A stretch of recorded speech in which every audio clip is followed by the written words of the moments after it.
The Exodus. You know the story, right? It's one of the most epic tales ever told. A nation of slaves making a break for it, escaping the most powerful empire on earth. But, at the very heart of this story, there's a huge mystery. It's a puzzle, really, that pits ancient texts against modern science. Let's get into it. So, the traditional biblical account, it describes something just massive. We're not talking about a small group of refugees here. We're talking about a mass migration of over 2 million people. To give you an idea of that scale, just picture the entire population of Houston, Texas picking up and walking through the desert. It's a staggering number. And that, right there, is the big question, isn't it? When we actually look at the historical record, when we dig into the archaeology, does it back up a story this huge? Or does it point to something else entirely? To really unpack this whole thing, we've got to start at the source. So let's take a look at the numbers just as they're written down in the biblical account. Okay, so the book of Exodus gets really specific. It says 600,000 fighting-age men.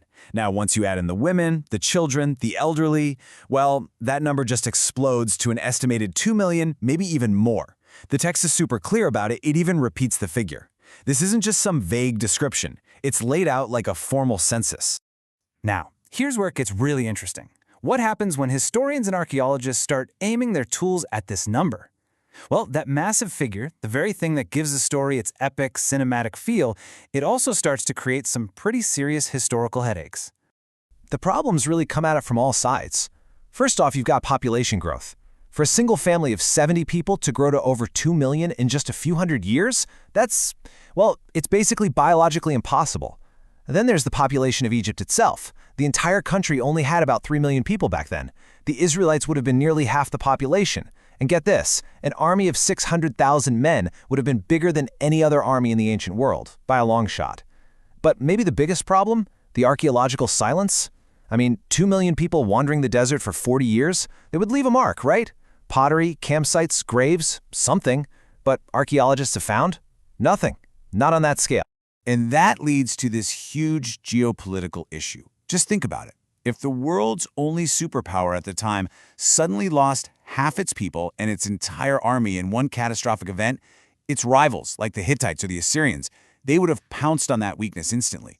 Yet when we look at the historical records from Egypt and its neighbors, there's nothing. Not a word. Egypt just kept on being a major power.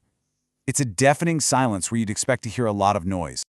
So, if the biblical numbers create this huge historical puzzle, our story takes a really fascinating turn.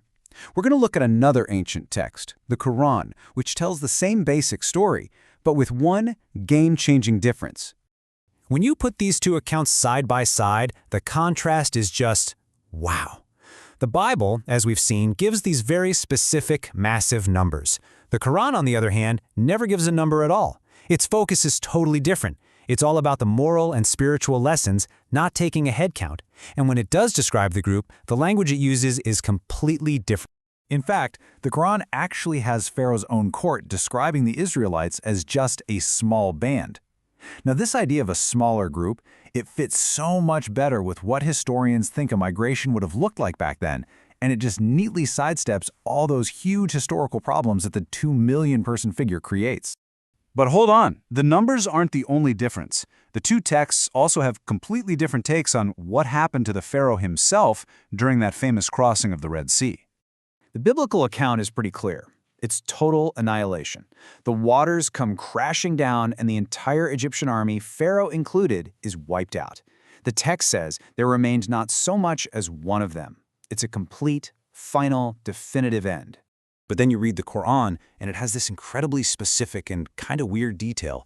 Right at the moment he's drowning, God says to Pharaoh, "This day we will save you in your body so that you may be assigned to those who come after you." Now think about that. It doesn't say he's going to survive. It says his physical body will be preserved as a sign. And that is just an unbelievable claim to make.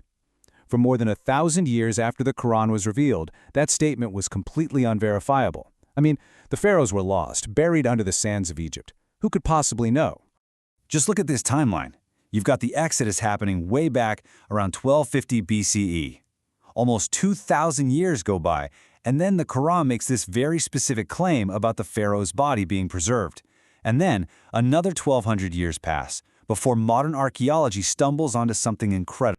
In the late 1800s, deep in Egypt's Valley of the Kings, Archaeologists found them, the mummified bodies of the great pharaohs. And guess who was among them? Ramesses II and his son Merneptah, the two leading candidates for the pharaoh of the Exodus.